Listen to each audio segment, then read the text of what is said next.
Assalamualaikum warahmatullahi wabarakatuh. Berikut ini kami sampaikan berita yang menyedihkan.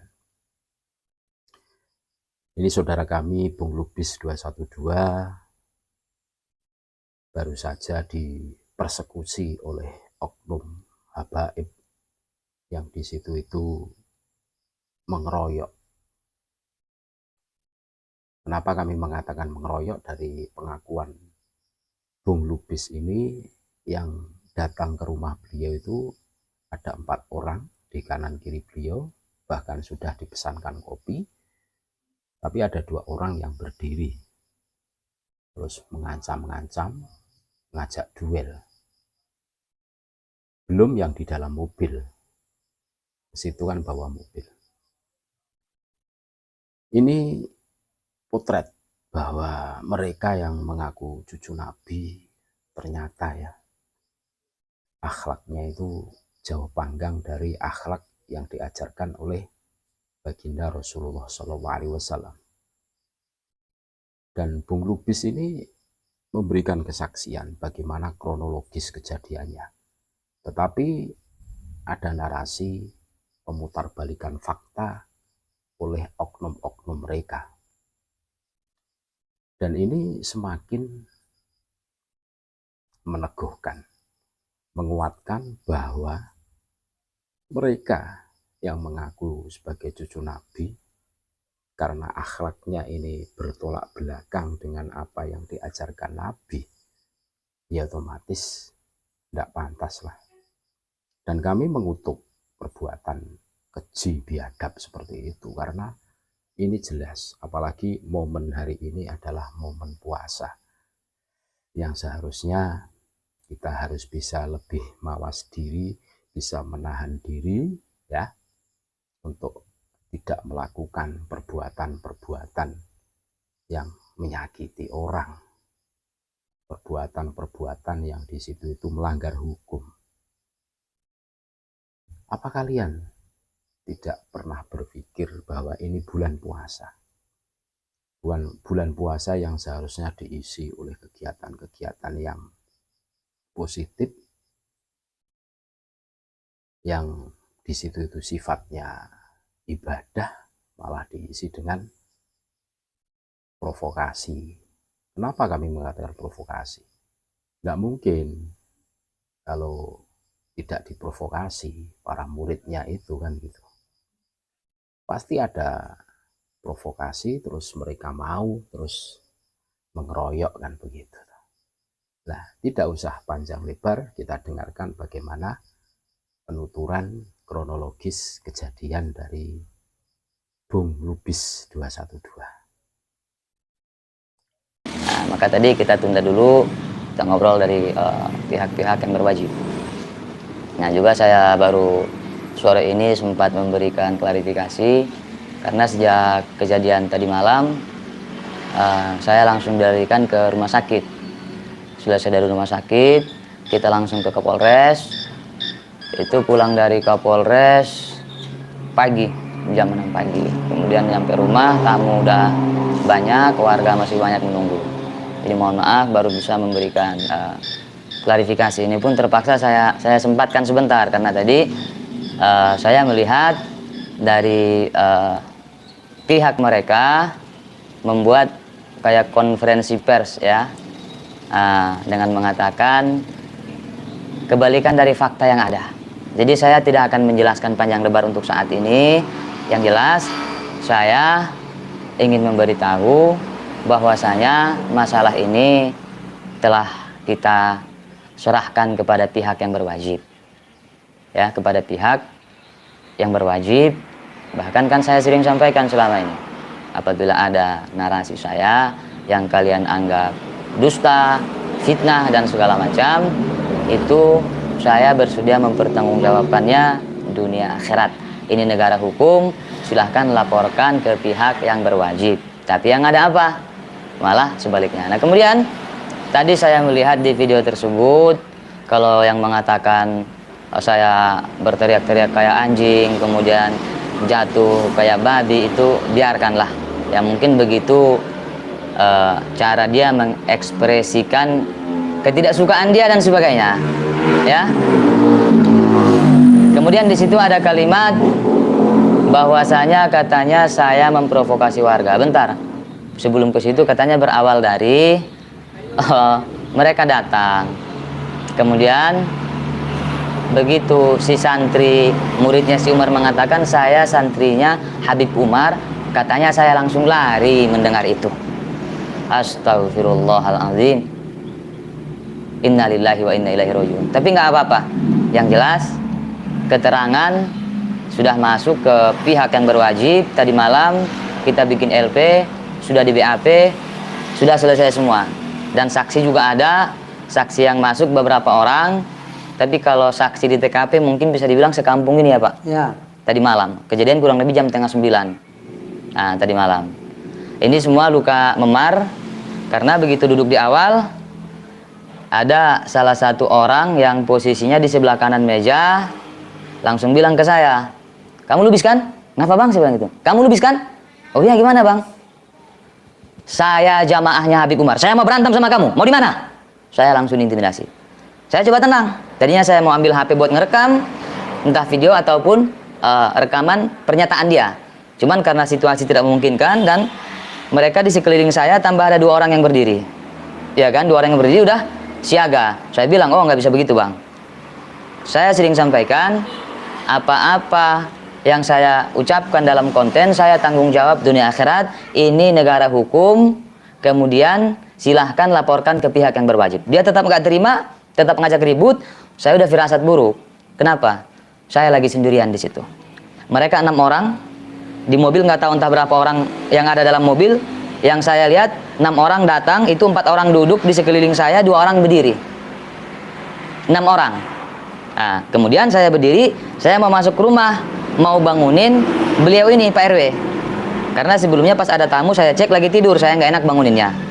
Nah, tapi karena mereka udah mau mulai ribut, mau mulai main kekerasan, saya berdiri, saya mau masuk ke rumah. Jangan kabur kamu. Mereka langsung mau coba nangkap saya, oh saya lari. Kenapa? Saya langsung merasakan firasat tidak enak. Saya lagi sendirian di situ, yang jaga warung, yang punya warung lagi ke rumah. Kenapa? Saya pesan kopi buat mereka, karena mereka tamu saya. Saya pesan kopi, tadinya 4, Pan bikinin kopi 4. Kemudian nyusul lagi, setelah mobil yang ada si Umar di dalam datang, nyusul lagi 2 orang. Terus saya bilang, Pan tambah kopi 2, jadinya 6. Yang punya warung pun masuk ke rumah buat panasin air. Tinggallah saya sendirian. Saya jamu mereka, ahlan wa sahlan wa marhaban. Tapi langsung, saya mau berantem sama kamu, mau di mana?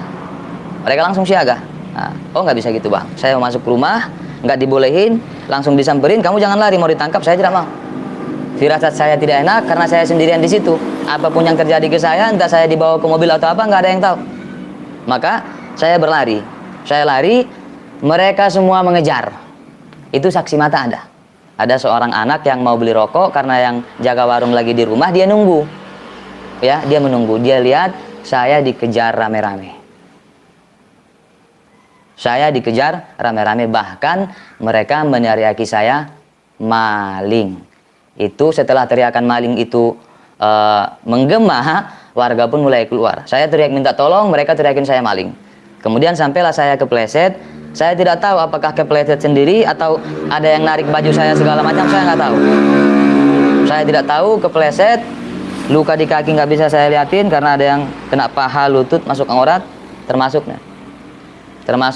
di leher saya, semuanya luka memar, ada memarnya, semuanya ada memarnya, tulis sobek.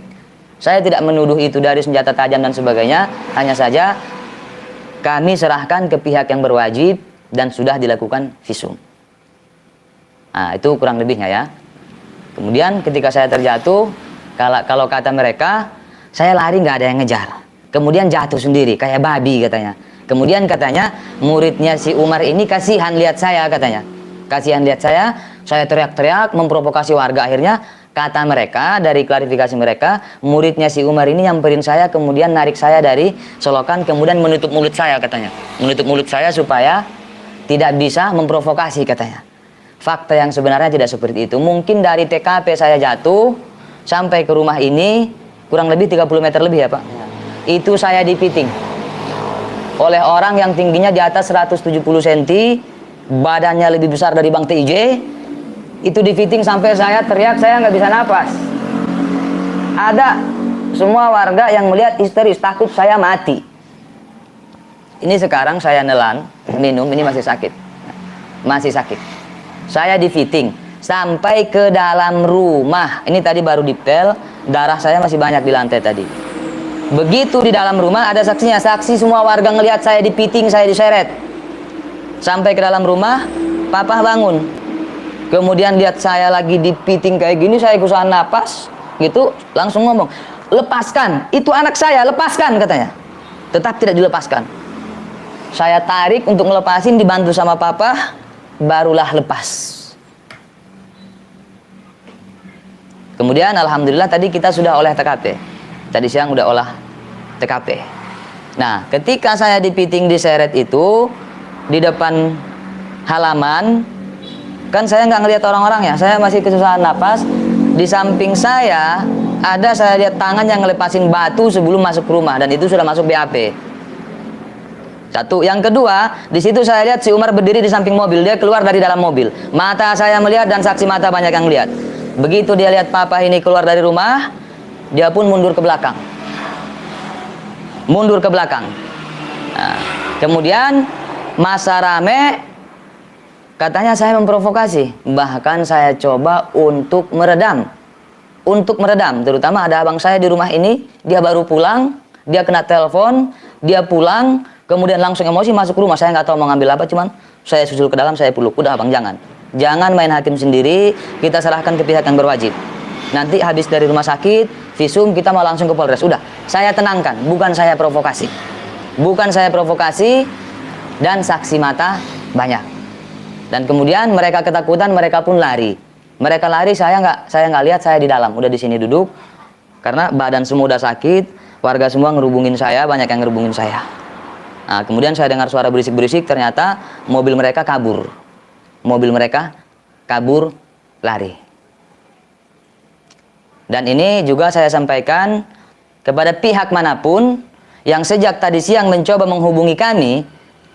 Bukan saya tidak menghargai kalian, baik dari lembaga keagamaan, dari organisasi keagamaan, ya, yang coba menghubungi kami untuk mediasi. Mohon maaf, saya tidak menerima tamu dari pihak manapun. Laporan sudah kita masukkan dan sudah ditangani pihak yang berwajib. Saya tidak mau damai. Ini negara hukum. Ini negara hukum. Ini saya tidak tahu luka apa. Entah luka sajam atau apa. Cuman saya analogikan, kalau karena saya jatuh ke banting sampai robek, harusnya kepala saya pecah. Kepala saya alhamdulillah sakit pun enggak. Dan di sini enggak ada luka lecet, adanya luka sobek. Wallahu a'lam. Untung leher saya masih selamat. Terus mau damai. Kalian minta maaf, saya terima, tapi hukum tetap lanjut. Karena ini bukan pertama kali mereka mencoba mencari keberadaan saya tanpa melibatkan pihak aparat yang berwajib. Jadi di sini saya tidak berpanjang lebar karena para saksi juga tadi baru pulang tadi, karena dari tadi siang sampai sore ini masih ramai di sini. Tadi pihak dari reserse yang datang ya Pak, kita melakukan olah TKP. Nah, kemudian para saksi dipanggil. Nah, nggak lama habis itu datang lagi dari pihak Kapolres yang lain untuk mewawancarai saksi lagi dan seterusnya. Baru ini agak tenang. Jadi mohon maaf, kita belum bisa live rame-rame karena kasihan juga saudara-saudara, kawan-kawan semua dari tadi malam mereka masih bisa dibilang belum tidur. Karena kita pulang dari Polres aja itu udah jam 6 pagi. Sudah jam 6 pagi. Jadi intinya semua luka di tubuh saya, di kaki, di tangan, di leher, semua memar kecuali ini. Ini tidak memar. Ini sobek. Nah, kalau katanya saya ditutup mulutnya biar nggak memprovokasi warga, itu ya, itu saya rasa fitnah yang berlebihan.